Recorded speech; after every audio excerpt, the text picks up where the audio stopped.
que aguantó sol ayer, hermana Estela, te digo. El hermano Manuel Castillo, el hermano Alonso estuvieron reemplazando una puerta aquí que estaba media podrida y ya tenemos la nueva puerta. Gracias a Dios. Muy bien, hermano. Hermanos, nos encontramos, como dijo el pastor, en la última predicación, primera de Pedro, capítulo 5. Comenzamos en el verso 5. Igualmente, jóvenes, estad sujetos a los ancianos, y todos sumisos unos a otros, revestidos de humildad, porque Dios resiste a los soberbios y da gracia a los humildes. Humillaos pues bajo la poderosa mano de Dios, para que Él os exalte cuando fuere tiempo, echando toda vuestra ansiedad sobre Él, porque Él tiene cuidado de vosotros. Sed sobrios y velad, porque vuestro adversario el diablo, como león rugiente, anda alrededor buscando a quien devorar, al cual resistid firmes en la fe, sabiendo que los mismos padecimientos que van cumpliendo en vuestros hermanos en todo el mundo. Mas el Dios de toda gracia, que nos llamó a su gloria eterna en Jesucristo, después que hayáis padecido un poco de tiempo, Él mismo os perfeccione, afirme, fortalezca y establezca. A Él sea la gloria y el imperio por los siglos de los siglos. Amén. Por conducto de Silvano, a quien tengo por hermano fiel, os he escrito brevemente, amonestándoos y testificando que esta es la verdadera gracia de Dios en la cual estáis. La iglesia que está en Babilonia, elegida juntamente con vosotros, y Marco, mi hijo, os saluda. Saludaos unos a otros con ósculo de amor.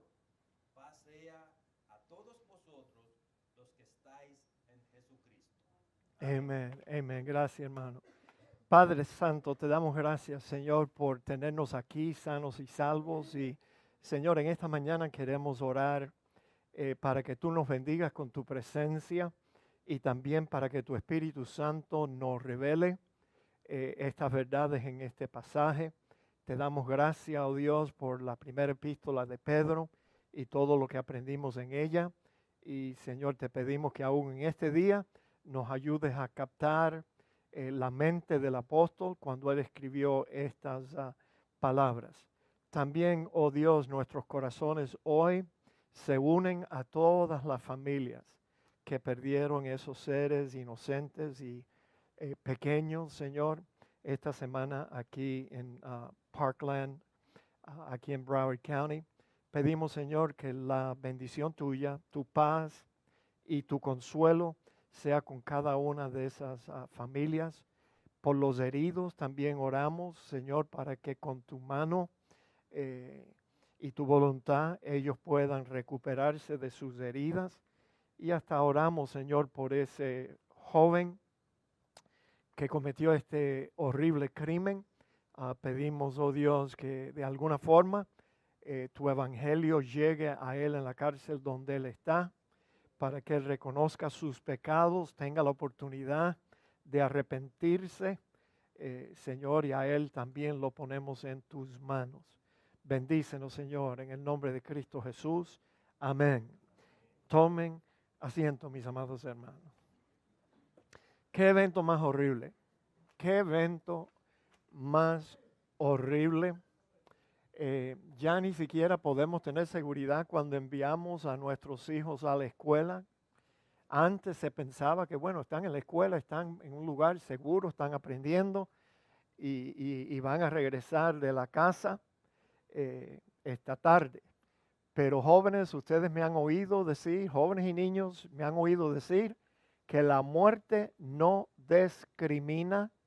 Lo último que esas criaturas de 14, 15 años, si hubieran imaginado esa mañana cuando ellos dejaron su hogar para ir a la escuela, de que ellos no iban a tener la oportunidad de abrazar de nuevo a sus padres, ni a decirles cuánto le aman, Y bueno, lo mismo para los padres, muchos estaban lamentando, por lo menos un padre habló y dijo que él no está seguro de que él pudo decirle a su hijita de 14 años que él la amaba antes de que ella salió rápido a la escuela.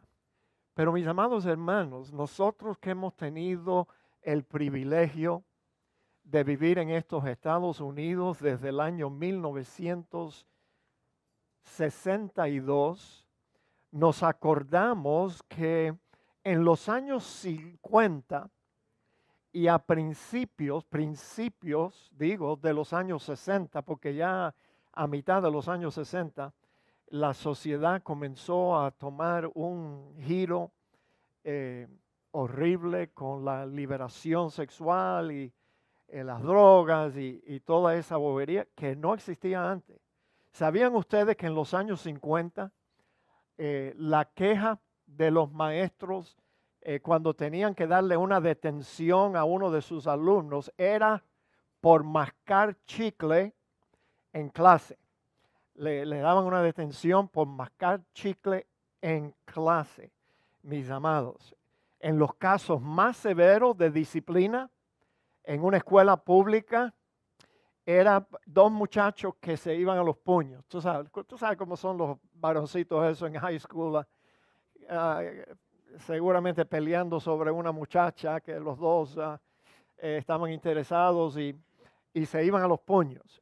Eso era lo peor que pasaba en una escuela pública en los años 50 y 60. Los jóvenes en los principios de años 60, antes de los Beatles, tenían crew cuts.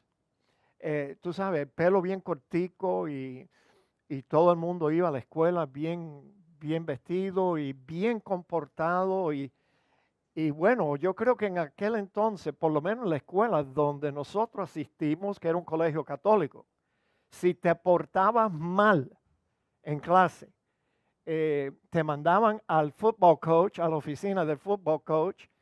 Y en el caso nuestro, en la escuela donde yo fui, el football coach había cogido un bate de béisbol, le cortó la parte de arriba y le quitó las partes redondas. Y él hacía que los muchachos, a las muchachas no le hacían esto, desde luego, pero a los muchachos que eran alborotadores en clase y eso, él les hacía agarrar sus tobillos. Y el coach venía por detrás with this baseball bat. ¿Ok? Y yo vi a senior boys, tú sabes, que a ellos no les gustaban cuando les decían senior boys. Ellos protestaban y decían senior men, pero no eran hombres todavía. Y se comportaban a veces como los niños en clase. Yo vi senior boys salir de la oficina del football coach con lágrimas en sus ojos, de que le dolía. Los batazos que le daba el football coach. Ninguno sangró, ninguno tuvo que ser llevado al hospital, pero había un respeto para los maestros. Ahí que eso era, y para todo el mundo, respeto. Y señores, hoy en día, enseguida, esta semana, tenemos una hija que es maestra en una escuela pública. A Dios le doy gracias que ella enseña a los niños menores en middle school. Pero ya en middle school ya están con la bobería y el lío también. Mi yerno, el esposo de mi hija Ritica, él es un assistant principal en una high school, Hialeah, Miami Lakes. Y déjame decirte, ahí en Hialeah, Miami Lakes, hay cada caso. Porque el mundo está virado al revés, mis amados hermanos. Nunca se oía en los años 50, 60 de un estudiante que iba a un high school con un rifle automático y comenzara a matar a otros alumnos y a sus maestros. Eso nunca existía aquí en los Estados Unidos, nunca. Pero bueno, pronto las madres fueron obligadas a trabajar fuera del hogar.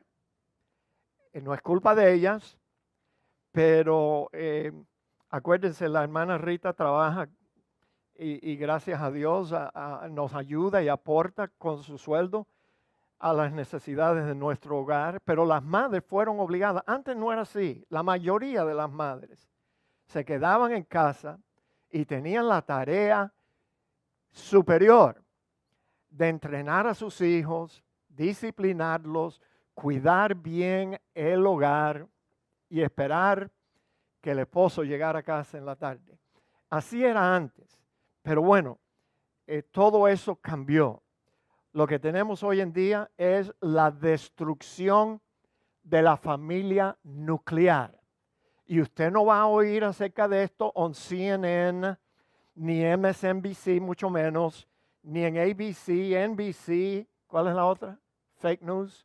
La otra grande. ABC, NBC, and CNN, fake news. Anyway, usted no va a oír que el problema con esta sociedad comienza con la destrucción de la familia nuclear. Mire, fíjese, en todos estos casos de muchachos que hacen barbaridades en las escuelas y en la sociedad, casi siempre tú vas a ver a un muchacho donde su familia fue quebrada por el divorcio. Todos los psicólogos, psiquiatras que valen el precio de sus medias, te van a decir a ti que el divorcio afecta negativamente a los niños que se quedan atrás casi siempre con una mamá o con el papá. Sí, porque a veces la madre dice, esos son tus hijos, quédate tú con ellos, yo me voy. Entonces no hay un hogar estable, y los jóvenes, los niños, mejor dicho, comienzan a crecer con una rabia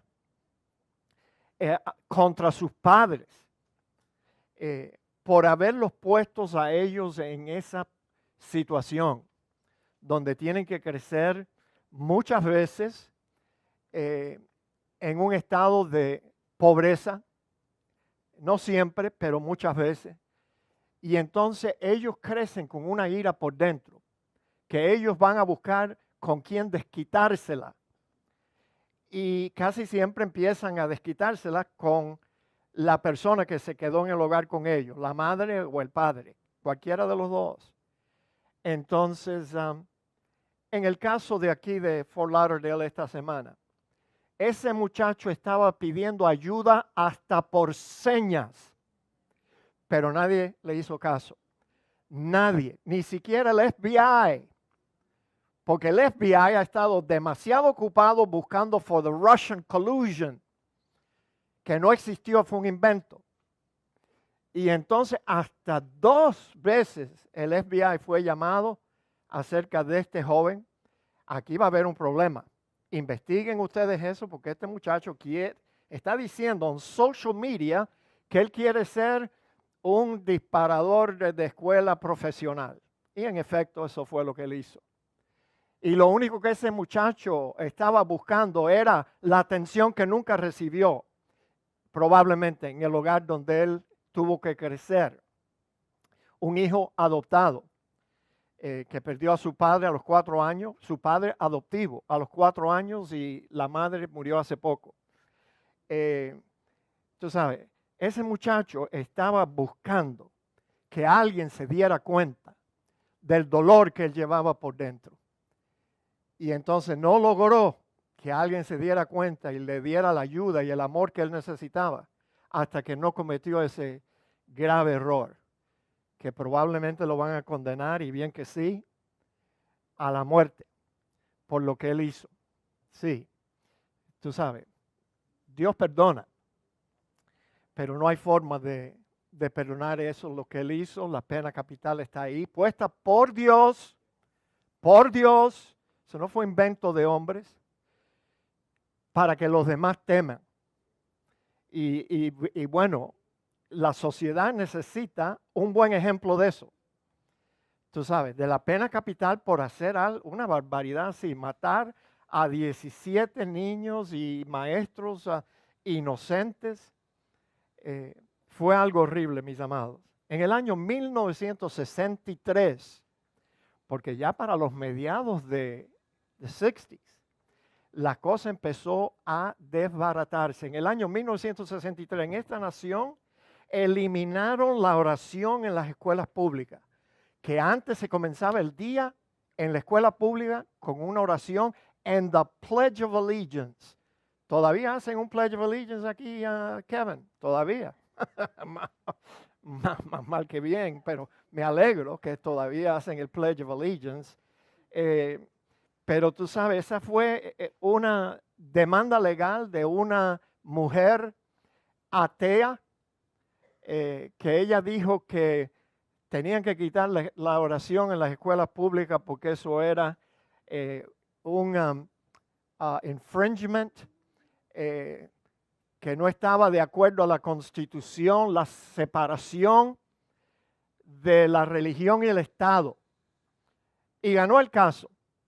Esa señora, una persona se quejó y quitaron la oración en las escuelas públicas. Ahora, contrario a lo que la mayoría de la gente creen, la separación de la religión y el Estado ni siquiera se encuentra en la Constitución de los Estados Unidos. La separación del Estado y la iglesia era una protección para la iglesia de intrusión del gobierno. O sea, la iglesia aquí en este país, antes teníamos libertad religiosa, ya no. En muchas áreas de la vida no hay libertad religiosa. La gente del mundo quiere callar el mensaje cristiano, quiere sofocar todo señal de creencia en un Dios soberano, un Dios creador. Prefieren creer que el hombre se desarrolló de un mono. Bueno, mis amados hermanos, separación del Estado y la iglesia era para que el Estado no se entrometiera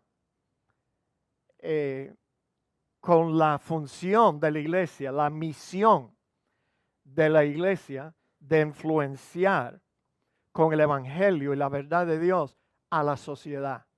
Pero ellos quieren eliminar eso aquí en los Estados Unidos. En el año, 10 años después, 1973, con una decisión de la Corte Suprema, se legalizó el aborto. Los Estados Unidos tienen las leyes más liberales hasta de los países socialistas, más liberales. Hoy en día una mujer puede recibir un aborto hasta unos días antes del bebé nacer. Y es legal. Pero ¿qué señal le está dando eso a la juventud que está creciendo en una sociedad donde las inconveniencias se matan? Mis amados, y no son considerados como seres humanos esas criaturas. 1973. En 1976, 3 años después, el Señor agarró nuestro corazón y me lo apretó bien duro y fuimos convertidos.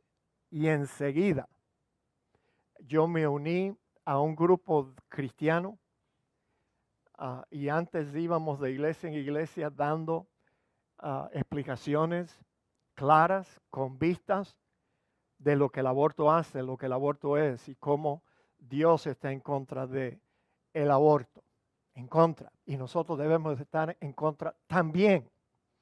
También. Una vez un cristiano me dijo, ay, pero pastor, nosotros no vamos a poder hacer nada. Ya el aborto es legal en los Estados Unidos y nosotros los cristianos no vamos a poder hacer algo para cambiar eso. Y yo le respondí, debemos de morir tratando. Tenemos que defender a esas almas indefensas. Un niño desarrollándose en el vientre de la madre debe encontrar un santuario allí, un refugio. y no un lugar donde lo van a asesinar, despedazar, envenenar. No, mis amados hermanos. Y luego yo creo, corre para adelante un poquito más para que usted vea la degradación de la sociedad. Creo que fue en 2015, si no me equivoco. 2015 se legalizó el matrimonio homosexual parejo en los 50 estados de los Estados Unidos. ¿Y quién tiene la culpa de eso? Bueno, yo a veces trato de ser nice, tú sabes, pero a veces yo tengo que decir la verdad.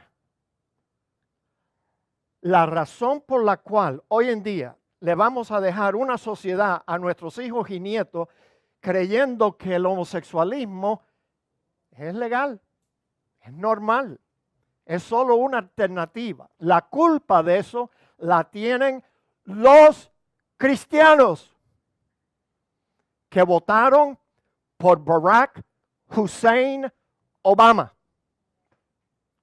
¿Sabe cómo él lo logró? Fíjate, I didn't vote for it. Tú no votaste por eso, pero él usó la Corte Suprema. Ahí es donde la sociedad cambia. Barack Hussein Obama puso dos jueces, ultra liberal. Una, Sonia Sotomayor, una homosexualista. Yo no sé si ella es homosexual, ni tengo que saberlo. Pero yo sí sé que ella votó a favor del matrimonio homosexual.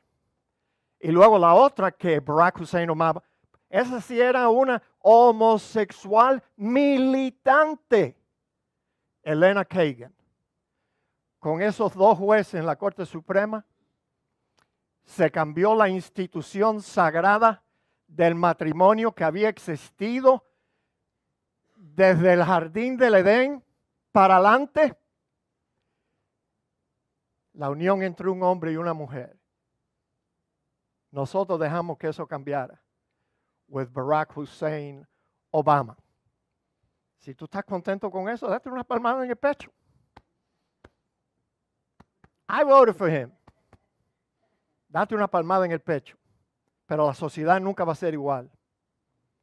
Y de aquí vamos para abajo. Vamos para abajo.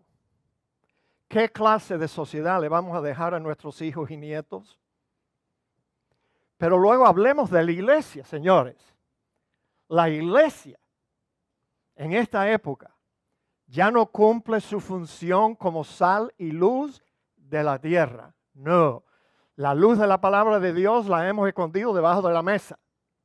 Y la sal, hace años, ha perdido su sabor. John MacArthur Jr. escribió estas palabras, de las cuales esto es solo una porción. El espíritu de esta época en la sociedad occidental es de anti-intelectualismo. John MacArthur dice que el intelectualismo ha muerto en América. Ha muerto. Sí, ya la gente no usa el cerebro, sino que el énfasis está en experiencia. Eso es dentro de la iglesia. Dentro de la iglesia. Experiencias emocionales y místicas. Tal insensatez mística es la antítesis de cómo se debe conocer a Dios, quien nunca pretendió que su pueblo se relacionara con Él sin que las personas pusieran sus mentes en la revelación divina. La comunión y adoración verdadera se deben basar en un entendimiento claro y preciso de la verdad bíblica. Pero hoy a la gente no le interesa tres pepinos lo que la Biblia dice. Ellos quieren seguir un sentimiento, una experiencia mística, algo emocional. Y entonces, venga conmigo, dicho sea de paso, van a necesitar su Biblia, porque se me ocurrió compartir con ustedes en este momento de nuestro estudio, en Jeremías capítulo 9, para que usted vea algo que Dios dijo allí a través del profeta Jeremías. Jeremías capítulo 9, versículo 23 dice así. ¿Ya lo tienen? Búsquenlo porque yo quiero que usted marque este versículo. Usted va a querer encontrarlo fácilmente otra vez. Así que márquelo donde dice, así dijo Jehová, Jeremías 9:23. Así dijo Jehová, no se alabe el sabio en su sabiduría, ni en su valentía se alabe el valiente, ni el rico se alabe en su riqueza, mas alábese en esto el que se hubiere de alabar, en entenderme y conocerme.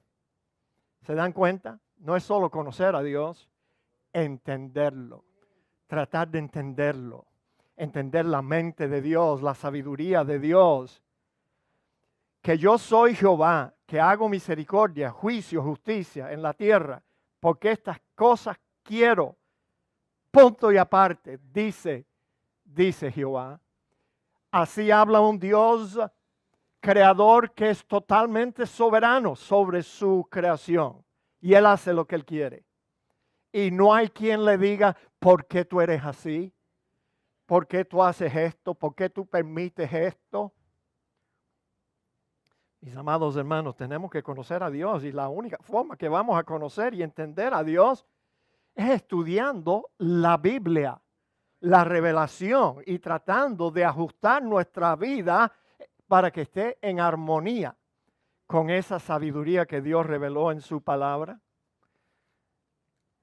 Te haré entender y te enseñaré el camino en que debes andar. Sobre ti fijaré mis ojos. No seáis como el caballo o como el mulo. Hay muchos mulos en la iglesia, parece. Igual que existían creyentes testaduros que se comportan como los mulos y mulas, porque también no está allí la palabra mula, pero parejo para todo el mundo. Sí. Burros, no seas como el caballo, como el mulo, sin entendimiento, que han de ser sujetados con cabestro y con freno, porque si no, no se acercan a ti. ¿Se dan cuenta? El hombre no quiere buscar a Dios si Él no lo trae. En Jeremías capítulo 4, versículo 22 dice, porque mi pueblo es necio. No me conocieron, son hijos ignorantes y no son entendidos. Sabios para hacer el mal, pero hacer el bien no supieron, ni quisieron tampoco. Ahora se dan cuenta que no hay nada nuevo debajo del sol. Nosotros nos quejamos de nuestra sociedad, pero aparentemente en los tiempos de David y de Jeremías, el pueblo de Dios se había corrompido. Igual que la iglesia cristiana hoy en día está corrompida hasta más no poder. Pero prepárense. Prepárense, mis amados hermanos. Preparémonos. Porque pronto se va a acabar la bobería. Y Dios nos va a llamar a cuenta. Y el juicio de Dios va a comenzar con los de su casa, dijo Pedro. Con los de su casa. Y claro, después Él va a tratar con los incrédulos. Pero primero con mi pueblo. Y la iglesia va a sufrir. Y los que más van a sufrir fueron los que escucharon las voces de los falsos maestros. Que les dijeron, don't worry, be happy. God wants you to be rich and prosperous. No te preocupes. Cuando te enfermas, Dios te sana. Y todo lo que tú quieras, tú lo puedes conseguir de Dios, porque Él es un muñeco allá arriba en el cielo. Que Él está allá arriba, solamente Él existe para responder a todos nuestros antojos. Y no te preocupes, nosotros no vamos a sufrir la gran tribulación, no. Porque Dios no quiere que sus hijos sufran. Esos son la gente que van a sufrir más que ningún otro. Te digo la verdad. Los cristianos que viven en la luna de Valencia, comiendo gofio Esa no es una mala palabra, ¿no? En Cuba no es una mala palabra. Comiendo gofio. Aquí hay varias personas que comieron gofio, ¿verdad, hermana? El gofio era bien barato y los pobres comían ese cereal. La iglesia está comiendo gofio.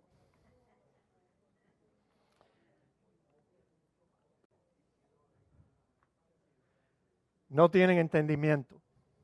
Cuando van a la iglesia, dejan el cerebro encima de la televisión y se van para la iglesia a buscar una emoción. ¿Cuánto yo detesto? Hay una iglesia aquí en Hialeah, no la voy a mencionar. Está llena de fariseos. Mientras que el pastor está predicando, hay un idiota allá atrás tocando un cuerno de eso.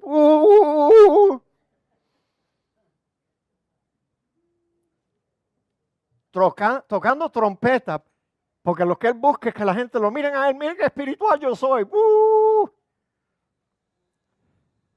Y los otros dando saltos y gritos. Y yo no sé cómo ese amado pastor soporta todo eso. Ojalá él me invitara a predicar una sola vez, porque no me van a invitar 2 veces.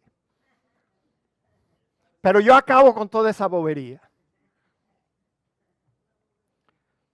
Mis amados, en la última porción de su epístola, Pedro quiso dejarle a sus lectores y por extensión a todos nosotros varias actitudes y disposiciones que son necesarias para producir en el creyente una mente realmente espiritual. Y fíjate, aquí está la primera. Una actitud siempre, una disposición a estar sujetos a Dios, sujetos al señorío de Cristo y sujetos también a los ancianos, a los pastores. Igualmente dice, igualmente jóvenes. Qué bueno que hay una porción en la Biblia que se dirige especialmente a los jóvenes. Qué cosa más linda. Igualmente jóvenes, estar sujetos a los ancianos. Y Pedro no se estaba refiriendo a las personas mayores de edad en la congregación, aunque sería bueno que tuviéramos el respeto que antes la gente tenía para la gente canosa como yo, que ya no lo hay. Los viejos hoy en día se tratan como desechables, que no tienen importancia y tienen una sabiduría, una experiencia de la vida que nos pudiera enseñar a todos algo bueno. La vida cristiana normal y exitosa se puede resumir con 2 palabras claves. Y las palabras son sujeción y obediencia. Si tú no estás interesado en sujetarte al señorío de Cristo, no busques a Cristo. Es más, Él no está interesado en ti. No le interesa.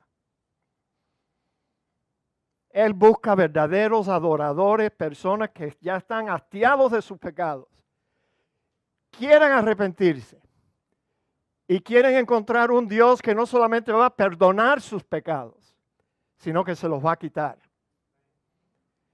Y para que eso sea una realidad, tenemos que estar con esta actitud siempre de sujeción y obediencia. Pero noten, jóvenes, que aquí Pedro se dirige específicamente a los jóvenes y les dice que deberían estar sujetos a los ancianos, o sea, a los pastores y líderes en la iglesia. Ahora, la exhortación de estar sujetos es para todos, ¿no es cierto? Todas las edades, no hay ninguna edad cuando ya tú llegas a cierta edad, no, ya no tienes que estar sujeto, no, es para todos. Pero la razón, jóvenes, por la cual Pedro se dirigió específicamente a los jóvenes es debido a lo que ustedes no quieren admitir, pero yo de todas formas te lo voy a decir en esta mañana con mucho amor, dicho especial de paz, yo no estoy bravo con ustedes. Acuérdense, jóvenes, que hace poco este viejo pastor Era un joven también. Yeah, parece que fue ayer. Yo era joven. Y yo conozco la mentalidad de los jóvenes, porque yo también, nadie nace, es un bebé y después salta a ser un viejo. No, todos pasamos por lo mismo. Y entonces lo que tus padres y nosotros sabemos, y tú no estás dispuesto a admitirlo, es que en los años de la juventud, esa es la época donde los jóvenes tienden a ser los miembros más rebeldes, testaduros, que rechazan toda autoridad en el hogar primero y también en la iglesia. En la iglesia. Caramba. Algunas veces yo pienso que yo tengo una enfermedad de esa contagiosa, porque cuando yo estoy caminando por allá afuera, no sé si a ti seguro que no te pasa, tú eres más joven que yo y ellos se relacionan mejor contigo, pero los jóvenes en esta iglesia, ¿tú sabes lo que ellos hacen? Cuando me ven que yo estoy pasando,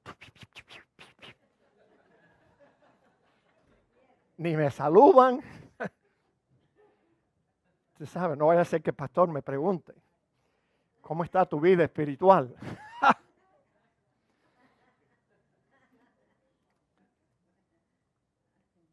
A veces esta actitud rebelde, contradictoria, esta arrogancia y orgullo de los jóvenes que piensan que ya ellos se lo saben todo y papá y mamá no saben nada. Ni siquiera puede prender una computadora si alguien no le ayuda. Una vez una jovencita le preguntó a su mamá, mami, ¿pero qué hacían ustedes? Ustedes que vivieron en la época esa donde no había computadora, ni CD Play, ustedes no tenían social media, ni Facebook. ¿Qué rayos hacían ustedes en aquel entonces? Y la mamá le dijo, nosotros, ¿qué hacíamos? Nosotros estábamos inventando todos los aparatos esos que ustedes hoy usan. Eso era lo que estábamos haciendo.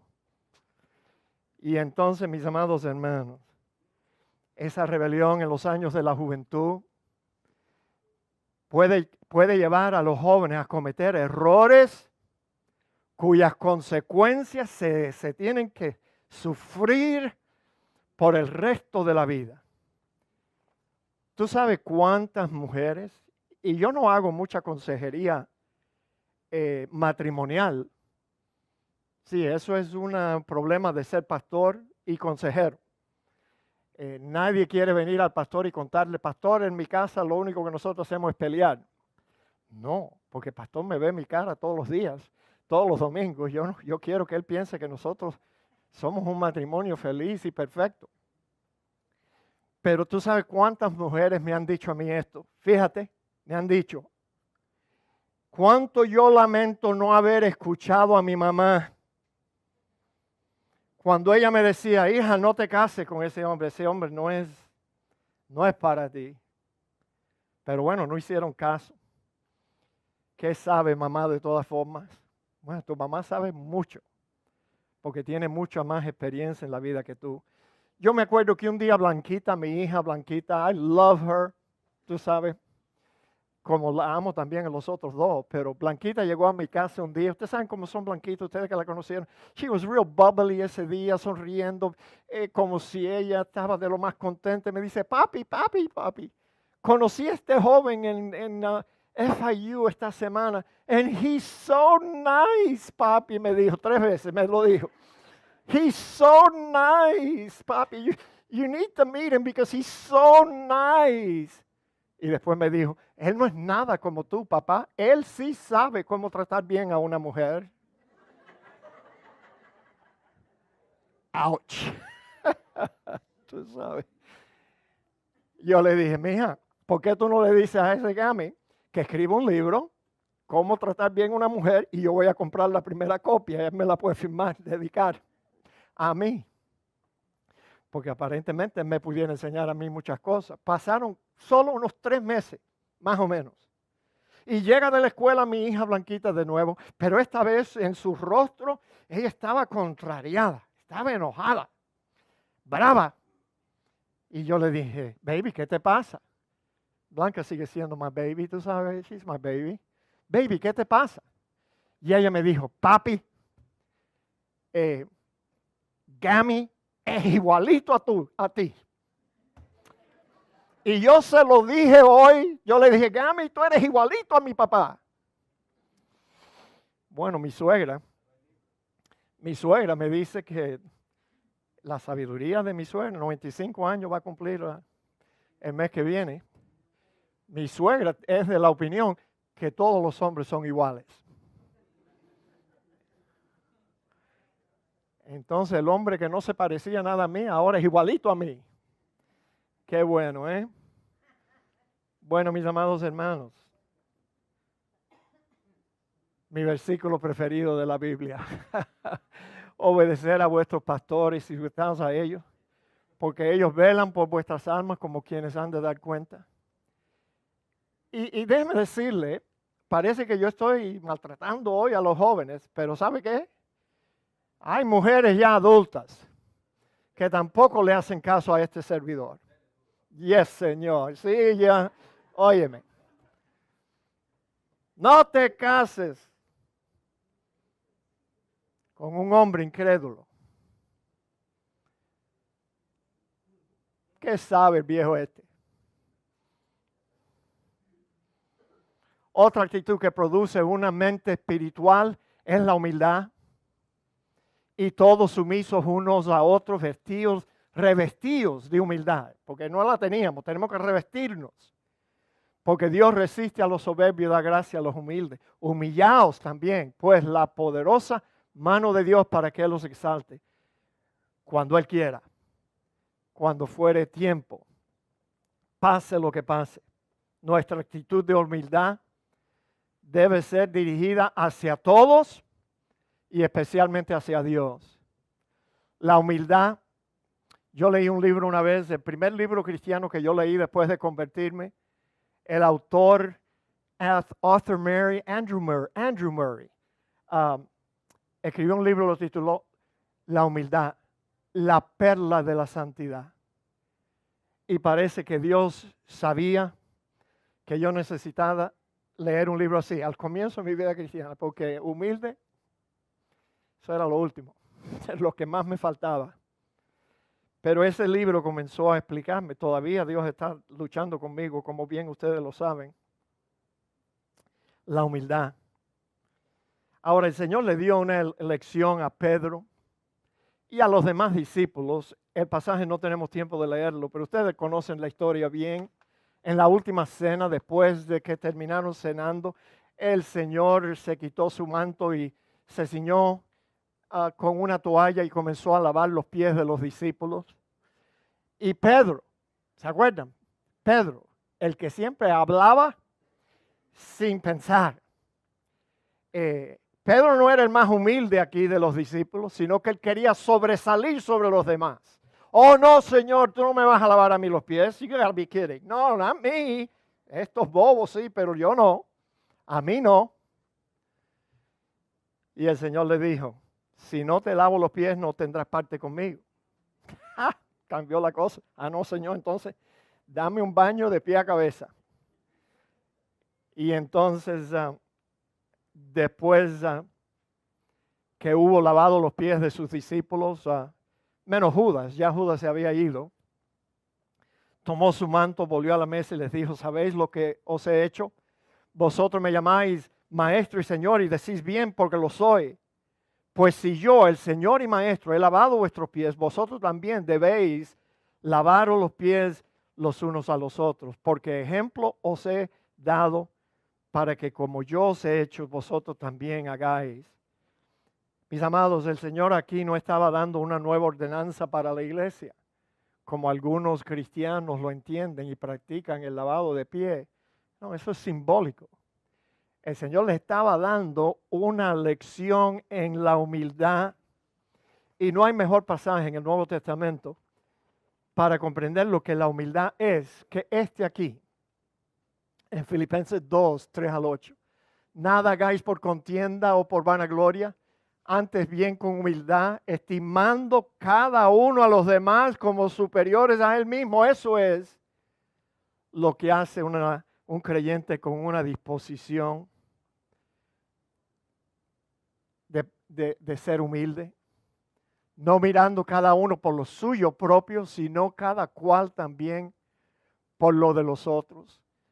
Haya pues en vosotros este sentir que hubo también en Cristo Jesús, el cual siendo en forma de Dios, no estimó el ser igual a Dios como cosa que aferrarse, sino que se despojó a sí mismo, tomando forma de siervo, hecho semejante a los hombres, estando en la condición de hombre, se humilló otra vez a sí mismo, haciéndose obediente hasta la muerte y muerte de cruz. Mis amados, otra actitud más, actitud de confianza, echando toda vuestra ansiedad sobre Él, porque Él tiene cuidado de vosotros. Pedro exhorta a los creyentes a echar sobre el Señor toda ansiedad. Ahora, ¿conocen ustedes el significado de ansiedad? Maybe los jóvenes no entienden lo que es to be anxious.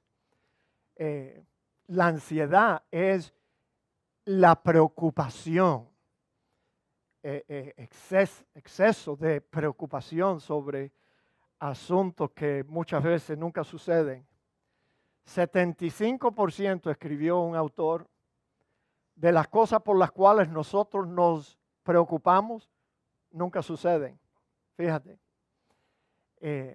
Pero bueno, ansiedad es preocupación. Y ya las compañías farmacéuticas han tomado ventaja de que esta sociedad vive con extremo estrés y preocupaciones y han producido varias pastillas para tratar de controlar la ansiedad y también la depresión. Hay más gente deprimida hoy en día que nunca. Si no están preocupados, están deprimidos por la preocupación que tienen. Pero anyway, aquí ansiedad también pudiera incluir toda experiencia desagradable, desánimo, desesperación, duda, dolor, sufrimiento y cualquier otra prueba que tenemos que afrontar. Ansiedad. Echa sobre Jehová tu carga, dijo el salmista David, y Él te sustentará. No dejará para siempre caído al justo. Y en Lucas el pasaje es largo y no tenemos tiempo de leerlo todo. Anote la cita y búsquelo más tarde. Aquí nos dice que no debemos de preocuparnos por nada, realmente. Dios nos ama y si creemos que Él nos ama, entonces no tenemos que preocuparnos por lo que vamos a comer. Debemos de trabajar, claro, y qué vamos a comer, qué vamos a vestir. Hombres de poca fe, vosotros no os preocupéis por lo que habéis de comer y habéis de beber, ni estéis en ansiosa inquietud, dice el pasaje, porque todas estas cosas buscan la gente del mundo, pero vuestro Padre sabe que tenéis necesidad de estas cosas, mas buscar el reino de Dios y todas estas cosas os serán añadidas. El reino de Dios es buscar el señorío de Dios en nuestra vida. Que Él sea realmente nuestro Señor. Que Él nos dé las órdenes de cómo debemos de vivir y nosotros simplemente le obedecemos. Siempre debemos recordar que Dios es un Dios soberano. A mí me encanta, tú sabes, en esta iglesia de vez en cuando, pues debido a que nosotros siempre tratamos de exaltar a Dios por su soberanía. En esta iglesia, cuando algo malo, bien malo, le pasa a algún miembro de esta iglesia, qué lindo es escuchar a los miembros responder, pastor, Dios es soberano, Él sabe lo que Él hace. Y si Él me dejó pasar por esta prueba, es por algo. ¿Ve? Así responde un cristiano maduro en la fe. No uno que se echa a llorar y quejarse con Dios. Yo creo que me voy a ir de la iglesia, pastor, porque a Dios a mí no me funciona. No, Dios siempre funciona. El que no funciona somos nosotros con Dios. Pero anyway, qué lindo es saber. Tú sabes, sabemos que a los que aman a Dios, O sea, esta promesa no es para todo el mundo, mis amados hermanos. Así que no cruces la calle de tu casa para hablarle a una vecina incrédula y no le vayas a citar a ella este versículo porque no se aplica. Los incrédulos han copiado este sentir de este versículo. Ellos dicen, no hay mal que por bien no venga. Bueno, dile eso a tu vecina inconversa. Pero no le vayas a citar este pasaje porque no aplica a ella. Háblale de Cristo. Explícale el evangelio de Cristo. Eso es lo que necesita saber. Y sabemos que a los que aman a Dios, todas las cosas les ayudan a bien. Esto es, fíjese que es singular, que particular. A los que conforme a su propósito son llamados. ¿Sí? Cada vez que nos pasa algo, oye, debemos confiar en Dios. Él sabe lo que estamos experimentando porque Él fue el que lo permitió. Y Él nos está tratando de enseñar algo, nos va a traer algo bueno a nuestra vida por esa experiencia amarga que estamos pasando. Qué bueno es vivir con ese conocimiento de Dios. Digan amén. Que entendemos a Dios, que Él no nos ha prometido un jardín de rosas. Él a veces permite pruebas en nuestra vida para probar nuestra fe, como el oro se purifica con fuego, como dijo Pedro al comienzo de esta epístola. Y Pedro dice que la razón por la cual debemos de confiar en Dios y echar toda nuestra ansiedad sobre Él, es porque Él tiene cuidado de nosotros. Él es un Padre amante, Él sabe lo que estamos pasando y Él tiene cuidado de nosotros. Nunca nos va a dejar ser tentado más de lo que podemos resistir. Y se ha dicho que Dios aprieta, pero Él no ahoga. No, Él sabe lo que podemos soportar y a veces afloja la prueba. ¿Sabían ustedes que en este pasaje, déjenme ponérselo, no tenemos tiempo de leerlo todo, anote la cita y búsquelo en su casa? Pues aún vuestros cabellos, fíjense, Dios tiene tanto cuidado de nosotros, que aún nuestros cabellos están todos contados.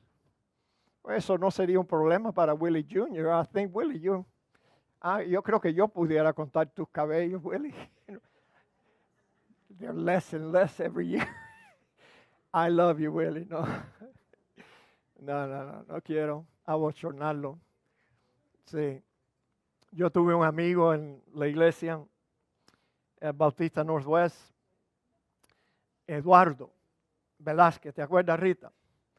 Y ya para ese tiempo Eduardo le estaban entrando aquí, estaba perdiendo el pelo y yo le dije, Eduardo, tú vas a ver que cuando tú y yo seamos viejitos, yo voy a estar blanco en canas y tú vas a ser calvo totalmente. No lo he visto desde aquel entonces, pero yo estoy seguro que él está calvo y bueno, yo estoy blanco en canas. What's the difference? Lo mismo. Debemos de tener una disposición de dominio propio, mira, ser sobrios. Ya 3 veces con esta, Pedro ha mandado a sus lectores a tener sobriedad.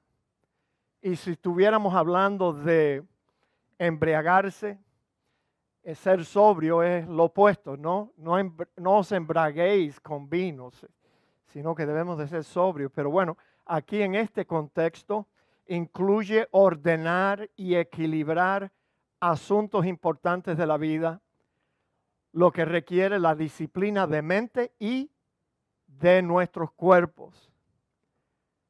Y Pedro dice, sed sobrios, tengan su vida bien ordenada, bien disciplinada, a Dios primero siempre. Y luego dice que debemos de ser vigilantes. Déjame decir, tengo 3 minutos. Sed sobrios y velad, porque vuestro adversario, el diablo, como león rugiente, anda alrededor buscando a quien devorar. Fíjate, Pedro manda a los creyentes a velar. Una ordenanza que significa estar vigilante. Pedro identifica a Satanás como vuestro adversario, el diablo. Pero no está hablando de 2 personas. Satanás el diablo, la serpiente antigua, el engañador, el acusador. Ahora, no estamos hablando de un fantasma, mis amados hermanos, sino de un ser real. Él existe, Él es nuestro adversario. Y no estamos hablando tampoco de un cristiano necio que viene a una iglesia y en medio del sermón se tira al piso, se empieza a revolcar con el piso. No sé si muerden una pastilla de Alka-Seltzer para que echar espuma por la voz. Todo eso se ha visto aquí mismo en la ciudad de Miami. No estamos hablando de una persona así que está buscando atención. ¿Sabían ustedes que yo siempre digo que en esta iglesia los demonios no gustan de esta iglesia? No vienen aquí. Nunca hemos tenido un espectáculo así de alguien venir, ¿verdad, hermana? Tirarse en el piso, revolcarse. Eso nunca se ha visto aquí. Pero si algún día pudiera suceder, no se preocupen. I know how to handle it. Sí. Yo voy a llamar a Gerardo, que él escoja de hermano Alonso y Consuegra y Carmelo, sea hombre o sea mujer. Yo quiero que ustedes lo cojan por el brazo, los brazos y las piernas, con mucho cariño y suavidad. Sáquenlo de aquí del santuario y deposítenmelo ahí mismo encima de la hierba del patio. Tú no sabes que hay hormigueros. ¡Pah, demonios! Me voy de esta iglesia. Aquí sí que no se puede. Cuando las hormigas, qué animalito más inteligente. Una vez yo tuve un problema yendo a Lakeland, Florida, con mi mamá. Ay, nunca se me olvida ese día, esa noche. Me bajé del carro, levanté el capó. Yo estaba buscando cuál era el problema del carro que se había apagado en medio de la carretera. Y yo no sabía que me había parado en un hormiguero de hormigas bravas. Pero qué inteligentes son esos animales, tú sabes, porque es como si el capitán de las hormigas les dijera, ok muchachos, suban por el pantalón para arriba, no muerdan hasta que yo no dé la orden. Y entonces cuando ya tiene el pantalón lleno de hormigas, él le dice, ok, ahora sí. Yo le dije a mi mamá, mami, me están mordiendo las hormigas. Y ella me dijo, ¿cuántas son, hijo? ¿Qué importa? ¿Qué importa cuántas son? You know, they climb up your leg. Y después, cuando todas están en posición, uy, qué cosa. Yo estoy seguro que eso le quita los demonios a cualquier persona que viene aquí a congraciarse y a buscar atención. Ay, mis amados, ya se acabó la bobería, se acabó el tiempo. Está bueno ya. El resto queda guardado para la próxima vez, pero ya el tiempo se agotó. ¿Verdad, Gerardo? Si yo voy a pedir disciplina de los músicos, yo tengo que dar el ejemplo. Amén. Muy bien, los sugieres van a venir ahora, Gerardo.